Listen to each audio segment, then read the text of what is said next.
How well do you remember what happened here 2 weeks ago last night? We gathered together, we heard the burial canon and the hymns extolling our Lord's death and descent into the underworld. We heard the cries of Christ has risen, the great proclamations of the wonder and the miracles of Pascha, the bestowal of new life, the renewal of new life. Renewal not only of human life, but of all life on the planet, the renewal of our solar system, the renewal of our whole universe was proclaimed there on the night of the Pascha. Now just reflect for a couple of minutes. How well does the joy and the memory of that event stay with you? Or has it maybe started to fade away a bit? I've often wondered, now in the days, let's say in the week, which followed the first announcement of our Lord's resurrection, what happened? What happened in Jerusalem? The women who first went to the tomb, as you heard this morning in the Gospel, the myrrh bearers, bringing their myrrh and their spices to express their love for their dead master, to anoint him. They went to the tomb very early in the morning, just as the sun was about to come up. There were 3 women. They weren't very strong, that's for certain, physically, I mean. And they knew that there would be this huge stone. If you've ever seen the type of stone which is rolled over the edge of the tomb, it's a huge round stone about 6, sometimes 7 feet high. And it weighs a lot. And as they were going, they were talking about this. And they were wondering, how are we going to get into the tomb? Who's going to roll the stone away for us? Maybe one of them might have remembered, well, didn't they set a guard by the tomb? Maybe the guards will roll it away. Maybe.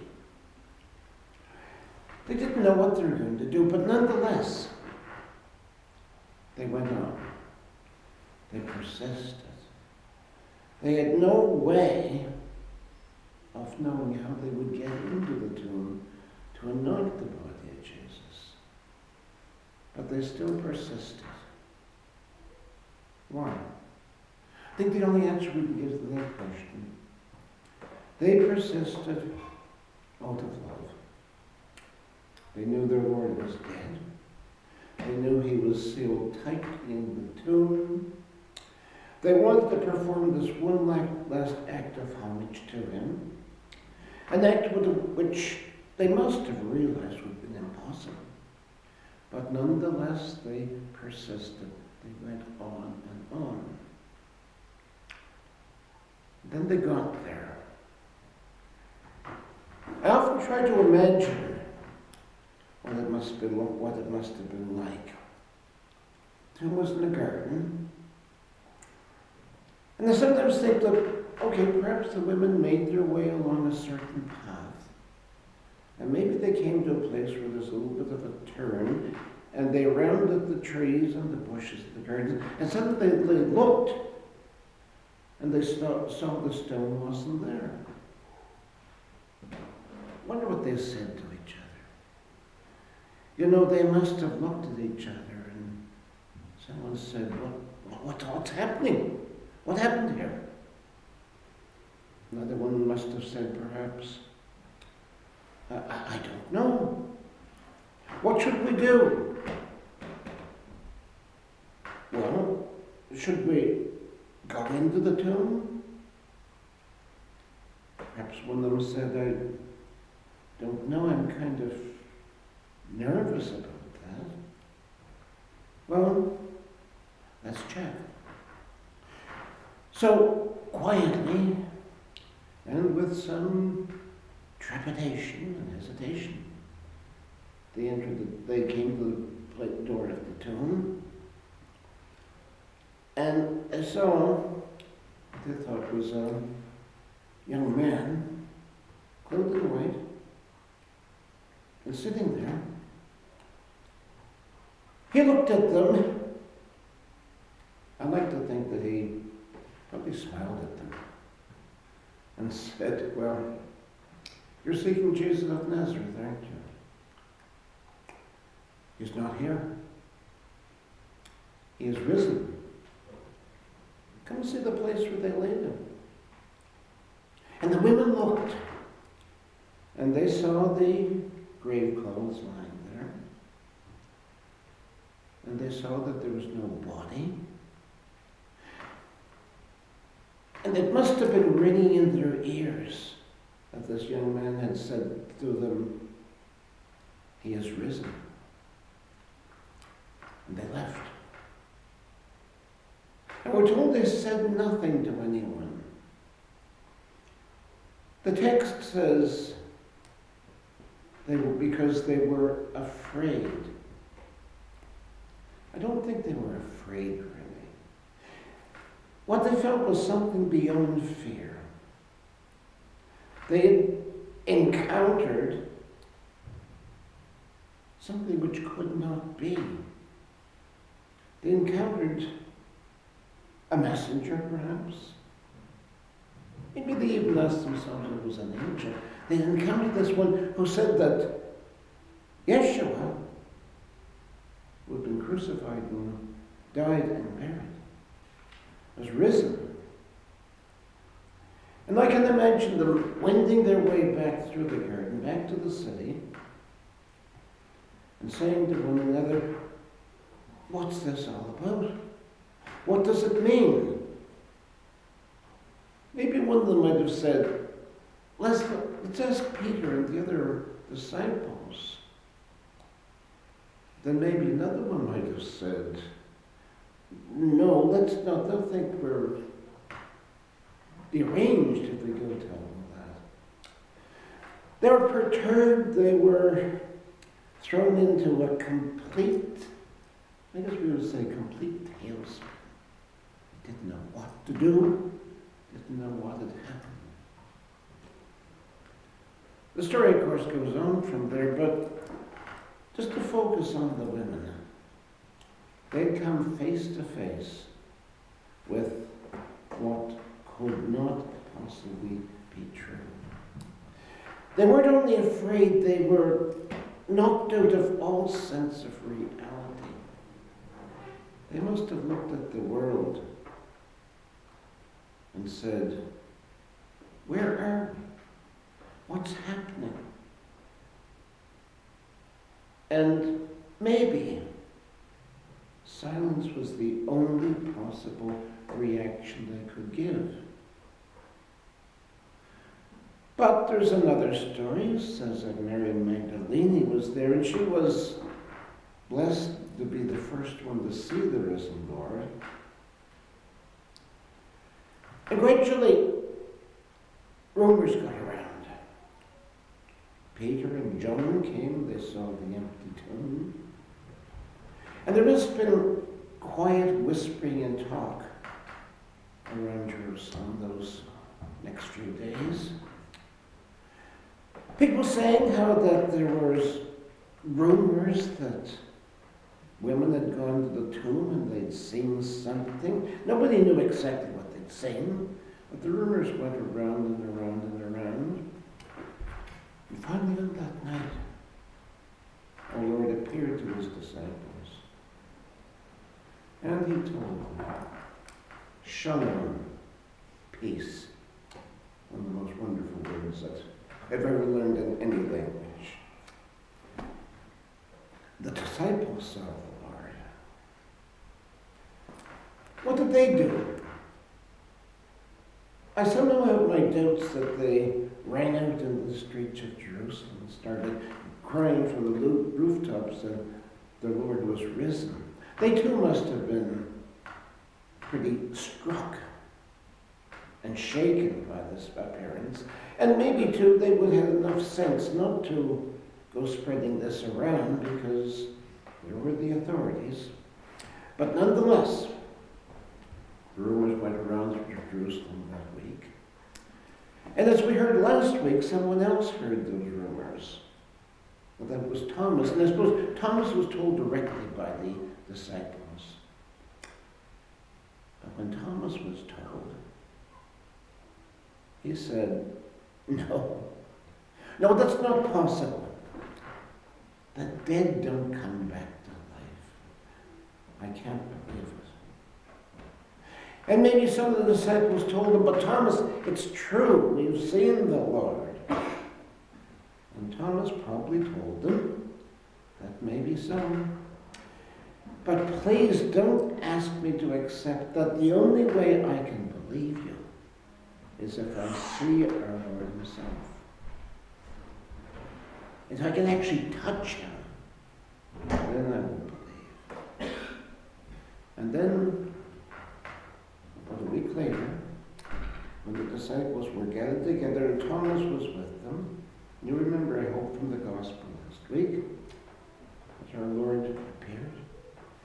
And he told Thomas, see, look, my hands, my side. See where I was pierced and wounded. Now, you wanted proof? Come and touch me, and you will see that this is real. And Thomas, when he saw that,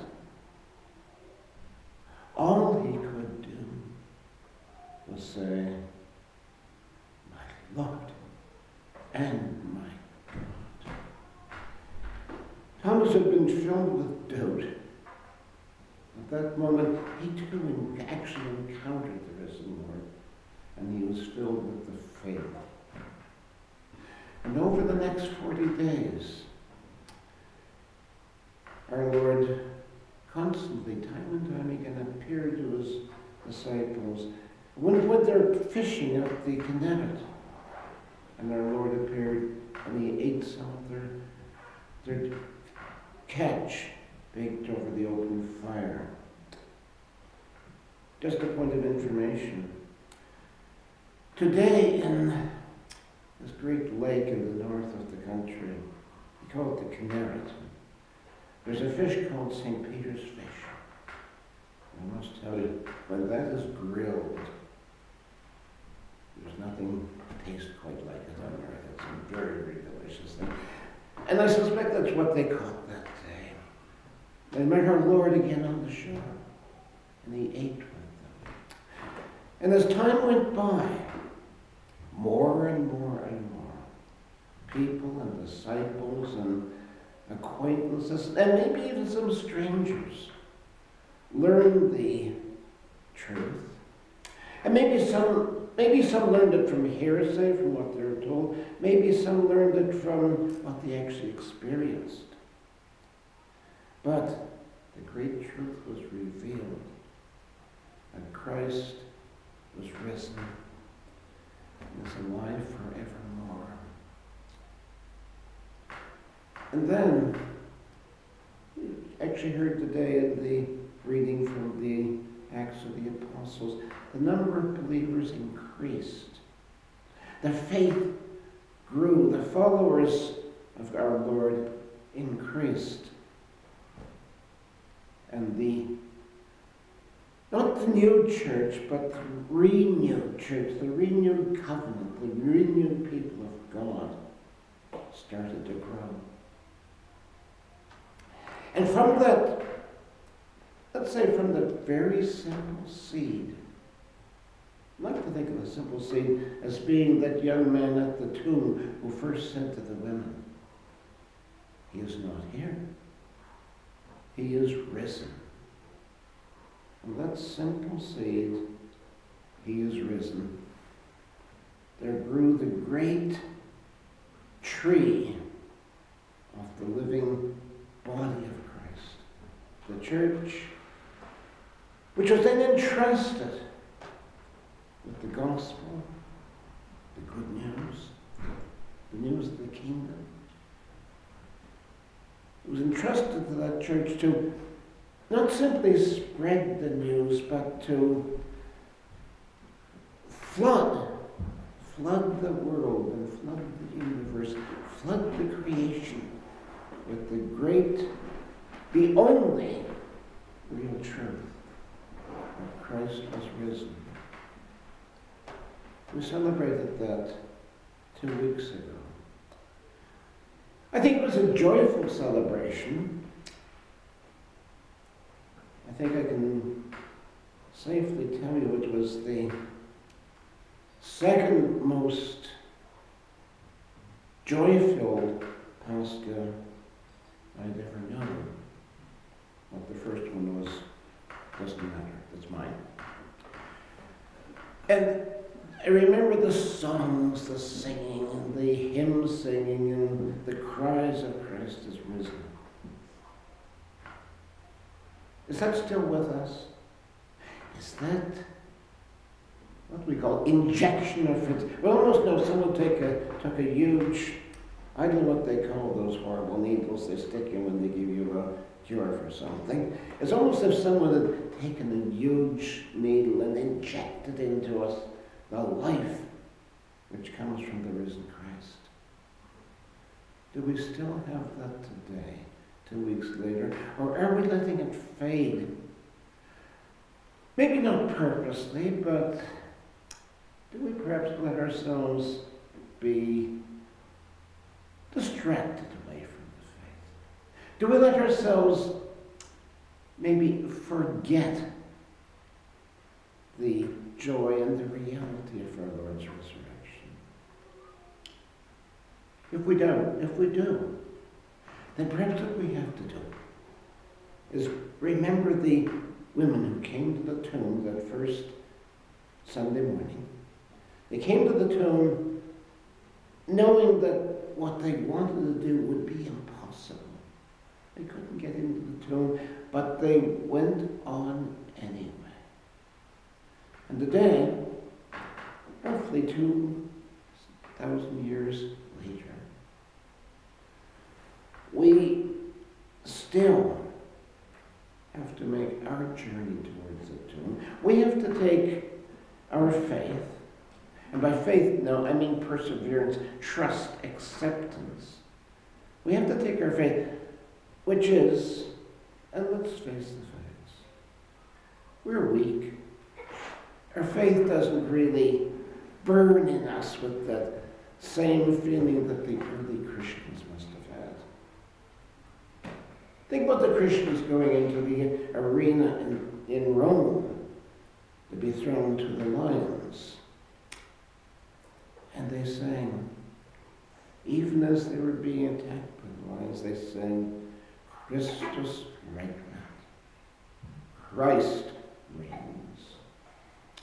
According to one legend or story, St. Peter went into the arena, and as the Christians were about to be thrown to the lions, he announced to them, here, where Nero reigns today, Christ will reign forever. Again, let's go back to a tomb just outside Jerusalem that Sunday morning. Quiet morning, just as the sun was about to rise, and an unknown young man says, he is not here, he is risen. And there was a seed of faith. What are we supposed to do with the faith? We have to nourish it. We have to treasure it. We have to share it. And we have to live it. And we have to make it live outside of ourselves. We have to make that faith live in those around us. Make that faith live in those who are thousands of miles and kilometers away. Our Lord didn't really found the church. He renewed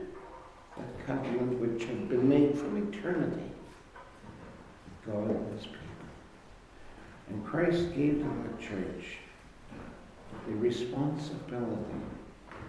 Go into all the world and teach and bring the kingdom and teach all those who will listen that Christ is risen.